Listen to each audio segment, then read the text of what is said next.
आज के इस वीडियो लेक्चर में हम जो टॉपिक कवर करने वाले हैं आइडियलिज्म इन एजुकेशन की शिक्षा में आदर्शवाद।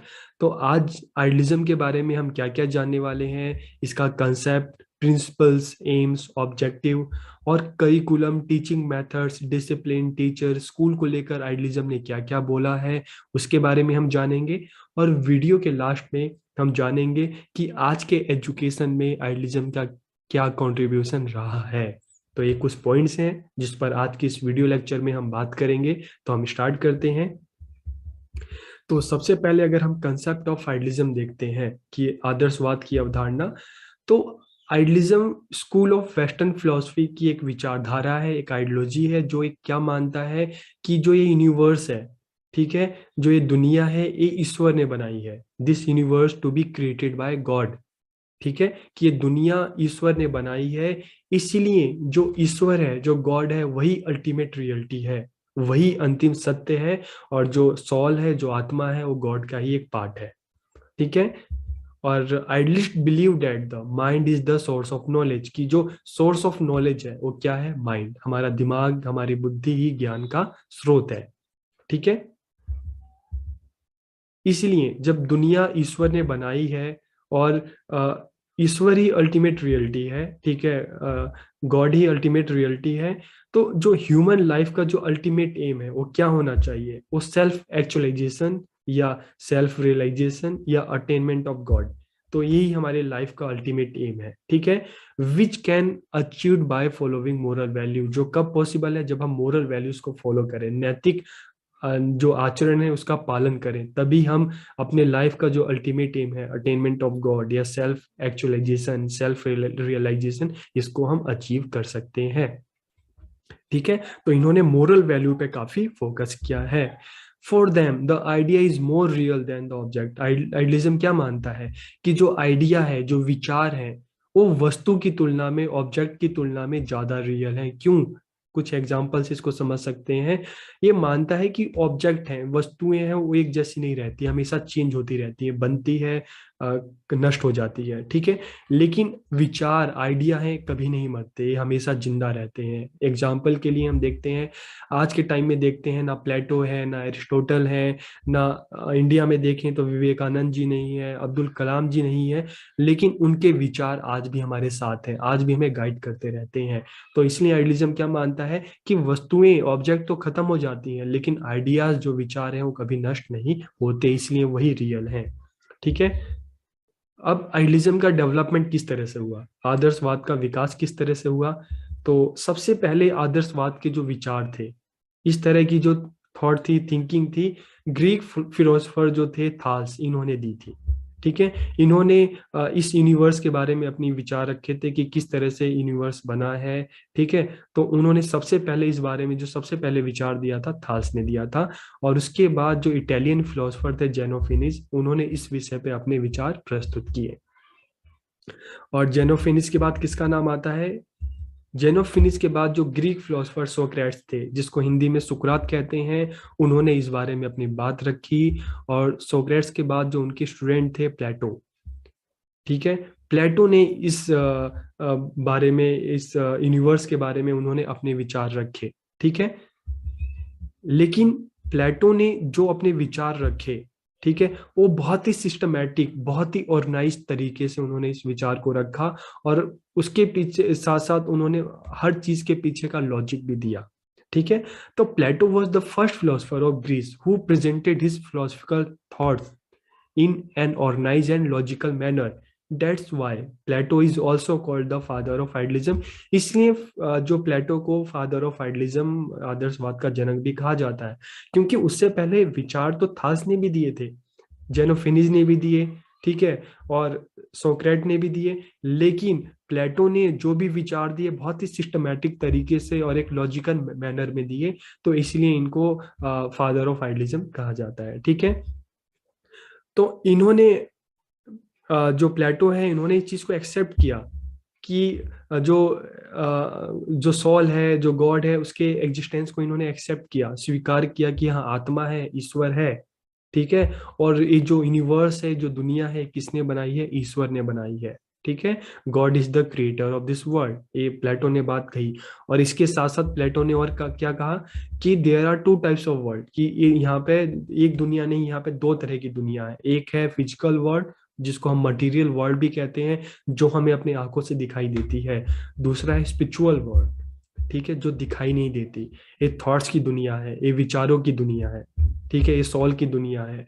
तो जो आध्यात्मिक दुनिया है, जो स्पिरिचुअल वर्ल्ड है, ये हमें दिखाई नहीं देती, और जो भौतिक दुनिया है ये दिखाई देती है। लेकिन जो ये मटेरियल वर्ल्ड है, ठीक है, ये एक जैसा नहीं रहता, ये हमेशा चेंज होता रहता है, बनता है, डिस्ट्रॉय हो जाता है, खत्म हो जाता है, बनता है। यहाँ पे चीजें एक जैसी नहीं रहती, इसलिए ये रियल नहीं है। लेकिन स्पिरिचुअल वर्ल्ड है, जो आइडियाज की दुनिया है, जो विचारों की दुनिया है, जो ईश्वर की दुनिया है, वो वही रियल है, क्योंकि उसमें किसी तरह का कोई चेंज नहीं आता। तो प्लेटो ने स्पिरिचुअल वर्ल्ड को रियल बताया, और मटेरियल वर्ल्ड को इन्होंने कहा कि नहीं, ये रियल नहीं है, क्योंकि ये चेंजेबल है, ठीक है। आगे चलकर Plato's thought of western philosophy is called idealism, कि प्लेटो की जो ये सोच है, उसको पश्चिमी जगत में, वेस्टर्न कंट्री में क्या नाम दिया गया? आदर्शवाद या आइडियलिज्म का नाम दिया गया, ठीक है। अब हम प्रिंसिपल्स ऑफ आइडियलिज्म, तो प्रिंसिपल से आपको सारा आइडियलिज्म क्लियर हो जाएगा। कि सबसे पहले हम देखते हैं this universe is created by God, कि यह ब्रह्मांड किसने बनाया है? ईश्वर ने बनाया है, जिससे हम अभी हमने बात की। Spiritual world is superior to material world, कि भौतिक जगत की अपेक्षा आध्यात्मिक जगत ज्यादा श्रेष्ठ है। क्यों है? जैसे मैंने आपको बताया कि मटीरियल वर्ल्ड चेंजेबल है, इसलिए ट्रूथ नहीं है। लेकिन स्पिरिचुअल वर्ल्ड है, उसमें चेंज नहीं होता, वो हमेशा एक जैसा रहता है, इसलिए वही रियल है, वही सुपीरियर है। The soul is the superior factor and God is the supreme soul, की आत्मा एक आध्यात्मिक तत्व है और परमात्मा सर्वश्रेष्ठ आत्मा है। Man is the best creation of the world, की मनुष्य संसार की सर्वश्रेष्ठ रचना है, ऐसा आइडियलिज्म का मानना है। Human development depends on his physical and spiritual power, कि मनुष्य का विकास उसकी भौतिक एवं आध्यात्मिक शक्तियों पर निर्भर करता है। तो बिल्कुल सही बात है कि हम फिजिकली और आध्यात्मिक रूप से, स्पिरिचुअली जितने हम स्ट्रांग होंगे, उतने हमारे डेवलपमेंट के चांसेस ज्यादा होते हैं। कि हम अंदर से बाहर से हर तरीके से अगर हम स्ट्रांग हैं, तो हम अपना विकास कर सकते हैं, हम आगे बढ़ सकते हैं, हम अपने गोल को अचीव कर सकते हैं। ये बात आइडियलिज्म मानता है। The ultimate aim of human life is self realisation और अटेनमेंट ऑफ गॉड, कि मनुष्य जीवन का अंतिम उद्देश्य आत्मानुभूति या ईश्वर को प्राप्त करना है। और फॉर अटेनमेंट ऑफ गॉड, कि ईश्वर को कैसे प्राप्त किया जा सकता है? The attainment of spiritual values, truth, beauty and goodness, कि ईश्वर की प्राप्ति के लिए आध्यात्मिक मूल्य, सत्य सत्यम शिवम सुंदरम, इस तरह की आध्यात्मिक मूल्य जरूरी है। और ये मूल्य किस तरह से हमें प्राप्त हो सकते हैं? इसके लिए moral conduct is essential for attainment of spiritual value, की आध्यात्मिक मूल्य तभी मिल सकते हैं जब हमारा आचरण अच्छा हो, जब हमारा मोरल कंडक्ट अच्छा हो, हम अच्छा काम करें, अच्छी चीजों को अपनाएं, गलत चीजों से दूर रहें। तभी हम हमारे में जो स्पिरिचुअल वैल्यूज हैं वो डेवलप हो सकती हैं, और हम गॉड को प्राप्त कर सकते हैं, ठीक है। अब हम देखते हैं आइडियलिज्म के एम्स एंड ऑब्जेक्टिव क्या क्या है। The ultimate aim is to know the form of soul and God, कि जब हमारे लाइफ का जो ऑब्जेक्टिव है गॉड को प्राप्त करना है, सेल्फ रियलाइजेशन है, तो इसलिए ऑब्जेक्टिव भी क्या होना चाहिए? To know the form of soul and God, की ईश्वर और आत्मा को जानना। Physical development and mental development, शारीरिक और मानसिक विकास, social and cultural development, moral and character development, इसके एम्स एंड ऑब्जेक्टिव हैं। इसके अलावा और क्या क्या है? क्रिएशन ऑफ एबल सिटीजन, की श्रेष्ठ नागरिकों का निर्माण करना। डेवलपमेंट ऑफ स्पिरिचुअल कंसिस्टेंस, की आध्यात्मिक चेतना का विकास। Development of mind and description, की बुद्धि एवं विवेक शक्ति का विकास, कि बुद्धि और विवेक शक्ति का विकास होगा, तभी हम खुद को जान सकेंगे, खुद को समझ सकेंगे, इस दुनिया को जान सकेंगे, ईश्वर को जान सकेंगे। इसलिए माइंड और डिस्क्रिप्शन, बुद्धि एवं विवेक शक्ति का विकास भी जरूरी है। करिकुलम किस तरह का होना चाहिए? तो जैसे अब इनका ऑब्जेक्टिव ही है कि अटेनमेंट ऑफ गॉड, ईश्वर को प्राप्त करना, खुद को जानना, ठीक है, सेल्फ रियलाइजेशन। तो इसी हिसाब से आइडियलिज्म ने करिकुलम को भी डेवलप किया है कि करिकुलम कैसा होना चाहिए। तो करिकुलम ऐसा होना चाहिए जिसमें किस पर जोर दिया जाए? Physical, intellectual, social, cultural, moral, character and spiritual development of child, of man, ठीक है। कि करिकुलम ऐसा हो जिससे बच्चों का शारीरिक, बौद्धिक, सामाजिक, सांस्कृतिक, नैतिक, चारित्रिक शारीरिक और आध्यात्मिक विकास हो सके। तो इसके लिए कौन कौन से सब्जेक्ट बच्चों को पढ़ाए जाने चाहिए? तो उनको लैंग्वेज की नॉलेज देनी चाहिए, literature, theology, ethics, history, geography, mathematics, physical science, art and music. ठीक है, कि धर्मशास्त्र, साहित्य, भाषा, नीति शास्त्र, इतिहास, भूगोल, गणित, शारीरिक विज्ञान, कला, संगीत, इन चीजों जो इस तरह के सब्जेक्ट होने चाहिए और बच्चों को ये चीजें सिखाई जानी चाहिए ताकि उनका ऑलराउंड डेवलपमेंट हो सके। ओके, अब मेथड्स ऑफ टीचिंग क्या होने चाहिए? तो आइडियलिज्म ने कौन कौन से मेथड्स बताए हैं? सबसे पहले इमिटेशन मेथड, अनुकरण विधि। इमिटेशन क्या होता है? छोटी क्लास में देखते होंगे कि टीचर पढ़ता है और बच्चा टीचर को रिपीट करता है। जो टीचर पढ़ते हैं बच्चा साथ के साथ रिपीट करता है, उसको इमिटेट करता है। तो इसको कहते हैं अनुकरण विधि, जो छोटी क्लासेस में अक्सर हम देखते हैं। उसके बाद सेल्फ एक्टिविटी मेथड, खुद से करके सीखना, सेल्फ एक्टिविटी, आत्मक्रिया विधि। ठीक है, फिर सेल्फ स्टडी मेथड, स्वाध्याय विधि, खुद से पढ़ना, स्वयं पढ़ना। डिबेट मेथड, सोक्रेट्स ने दिया था, वाद विवाद विधि। लेक्चर मेथड, व्याख्यान विधि, ये भी सोक्रेट का था। क्वेश्चन आंसर मेथड, ये भी सोक्रेट ने दिया था। तो कौन कौन से मेथड्स अभी आइडियलिज्म ने बताए? Imitation, self activity, self study, debate, lecture, question answer method. इसके अलावा डायलेक्टिक, जिसको संवाद विधि कहते हैं, कि ये भी बहुत जरूरी है बच्चों को चीजों को समझाने के लिए, सिखाने के लिए। इंडक्टिव एंड डिडक्टिव मेथड, ये अरिस्टोटल का था, आगमन और निगमन विधि। ठीक है, तो दोनों में क्या डिफरेंस है? इंडक्टिव की बात करते हैं, आगमन की बात करते हैं, तो इसमें पहले एग्जाम्पल्स दिए जाते हैं, फिर डेफिनेशन दी जाती है, रूल्स बताए जाते हैं। और निगमन में, डिडक्टिव में, पहले रूल्स बताए जाते हैं, पहले डेफिनेशन दी जाती है, उसके बाद एग्जाम्पल दिया जाता है। तो ये भी मेथड अरिस्टोटल का था। फिर उसके बाद लॉजिकल मेथड, ये किसने दिया? ये हेगल ने दिया। प्रैक्टिस एंड रिपीटेशन मेथड, की प्रैक्टिस करते रहो, रिपीट करते रहो, प्रैक्टिस करते रहो, रिपीट करते रहो, जब तक हम चीजों को सीख नहीं जाते। तो ये जो विधि है, अभ्यास विधि और आवृत्ति विधि, है किसने दी? पेस्टोलॉजी ने। इंस्ट्रक्शन मेथड हार्वर्ड की है। प्लेवे मेथड फ्रोबेल का है। तो आइडियलिज्म ने ये सारे मेथड्स दिए कि इनके थ्रू बच्चों को पढ़ाया जा सकता है, अच्छे से सिखाया जा सकता है, समझाया जा सकता है। काफी अच्छे अच्छे जो मेथड्स हैं आइडियलिज्म ने दिए हैं, और आज के टाइम में भी इनका काफी यूज होता है स्कूल्स में, कॉलेज में। ठीक है, फिर डिसिप्लिन, किस तरह का डिसिप्लिन होना चाहिए? तो आइडियलिज्म ने किसी भी तरह के फिजिकल जो डिसिप्लिन है, फिजिकल पनिशमेंट है, उसके खिलाफ थे। ठीक है, आइडियलिज्म जो है, आइडियलिस्ट है, किसी भी तरह की फिजिकल पनिशमेंट के बिल्कुल अगेंस्ट है। उनका मानना है कि डिसिप्लिन एक इनर फीलिंग है जो बच्चे के अंदर से आनी चाहिए। लेकिन क्या जरूरी है? स्कूल में थोड़ा स्ट्रिक्ट डिसिप्लिन होना चाहिए ताकि बच्चों में वो डिसिप्लिन की जो इनर फीलिंग है वो डेवलप की जा सके।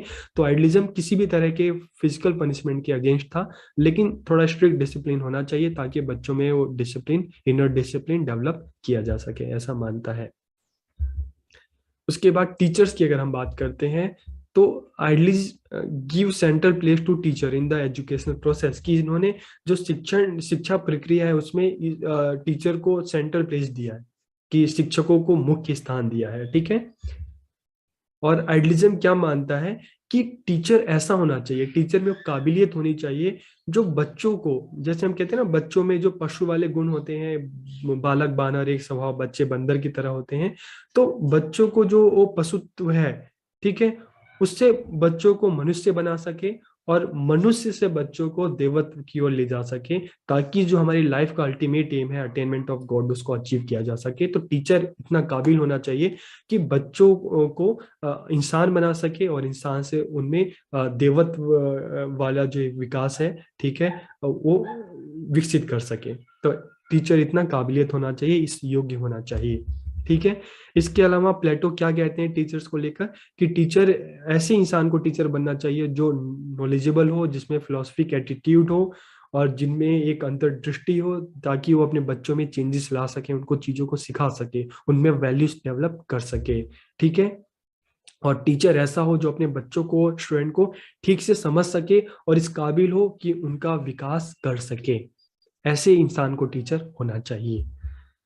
अब स्कूल्स को लेकर आइडियलिज्म क्या कहता है? स्कूल को लेकर आइडियलिज्म कहता है कि अगर हम चाहते हैं कि बच्चों का ऑलराउंड डेवलपमेंट हो, ठीक है, सेल्फ रियलाइजेशन, सेल्फ एक्चुअलाइजेशन और अटेनमेंट ऑफ गॉड, इस तरह के जो ऑब्जेक्टिव को अगर हम प्राप्त करना चाहते हैं, तो इसके लिए एक अच्छा एनवायरनमेंट होना बहुत जरूरी है जहाँ पे बच्चे सारी चीजें सीख सकें। तो इसके लिए जो सबसे अच्छी जगह है वो स्कूल है। ये सारी चीजें स्कूल में, विद्यालय में ही पॉसिबल हो सकती हैं। ठीक है। तो आइडियलिज्म ने स्कूल को बहुत ही इंपॉर्टेंट रोल दिया है, बहुत ही महत्वपूर्ण जगह मानी है जहाँ पे बच्चों का ऑलराउंड डेवलपमेंट हो सकता है। ठीक है। तो इसके लिए क्या जरूरी है कि according to idealist school should be situated at such place where children can proceed forward to the realization of high social ideals and spiritual value।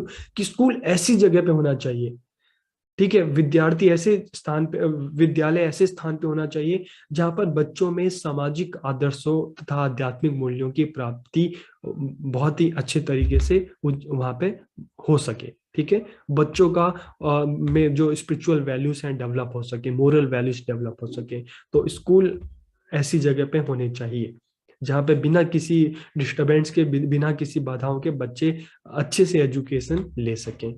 ठीक है। और लास्ट में हम बात करते हैं contribution of idealism in current education की आज के समय में आदर्शवाद का क्या योगदान रहा है हमारी एजुकेशन में। तो सबसे पहले हम बात करते हैं idealist philosophy in education emphasises on self realisation. की शिक्षा में आदर्शवादी दर्शन आत्म साक्षात्कार पर, आत्मानुभूति पर जोर देता है। सेल्फ रियलाइजेशन क्यों जरूरी है? क्योंकि कई बार क्या होता है कि हम अपने को, खुद को नहीं जान पाते, हम अपने बारे में नहीं जान पाते, हम अपनी जो हमारी जो स्ट्रेंथ है, हमारी जो वीकनेस है, हमें वही नहीं पता होती। इसलिए हम क्या बनेंगे, क्या कर सकते हैं, हम यही हमें नहीं पता चलता। लेकिन अगर हम खुद को जाने, खुद को समझें, ठीक है, तो हम अपनी स्ट्रेंथ के बारे में भी जानेंगे, वीकनेस के बारे में भी जानेंगे। और इस अगर हमें अपने, हम खुद को, हम मतलब हम खुद के बारे में अगर अच्छे से जानेंगे तो हम आगे बढ़ सकते हैं, हमारा जो एम है हम उसको अचीव कर सकते हैं। ठीक है। तो इसलिए सेल्फ रियलाइजेशन जरूरी है। एम्फेसिस टू सेल्फ डिसिप्लिन, आत्मानुशासन पर जोर देते हैं आदर्शवादी। Idealism assign a very important place to the teacher, कि टीचर को एक बहुत महत्वपूर्ण स्थान दिया जाता है इसमें। Emphasise the importance of moral and spiritual education, जो आज के टाइम में बहुत जरूरी है। आज के टाइम में हम देखते हैं बच्चे छोटी छोटी बातों पर लड़ाई झगड़ा कर लेते हैं, और कई बार हम बाहरी सारी सुख सुविधाएं, फैसिलिटीज में मिलती हैं, फिर भी हम अंदर से दुखी रहते हैं। तो इसीलिए मोरल एंड स्पिरिचुअल वैल्यूज का होना बहुत जरूरी है। एम्फेसाइज मेंस ऑलराउंड डेवलपमेंट, कि मनुष्य के सर्वांगीण विकास पर जोर देते हैं आइडियलिस्ट। ठीक है। तो आज के इस वीडियो लेक्चर में हमने आइडियलिज्म को जाना कि इसका कंसेप्ट क्या है, एम्स एंड ऑब्जेक्टिव क्या है, प्रिंसिपल्स क्या है, करिकुलम क्या क्या बताया है, टीचिंग मेथड्स क्या है, स्कूल कैसे होने चाहिए, टीचर्स कैसे होने चाहिए, डिसिप्लिन कैसा होना चाहिए, और आज के एजुकेशन में आइडियलिज्म का क्या कंट्रीब्यूशन है। तो ये सारे पॉइंट्स आज के इस वीडियो लेक्चर में हमने किए। आपको वीडियो अच्छा लगे तो कमेंट करके अपना फीडबैक जरूर दीजिए, और कोई भी क्वेश्चन है, कोई भी डाउट है तो जरूर आप उसको कमेंट करके पूछ सकते हैं। और वीडियो अच्छी लगे तो अपने दोस्तों के साथ भी इसको शेयर कीजिएगा, सब्सक्राइब कीजिएगा। आप सबका बहुत बहुत धन्यवाद।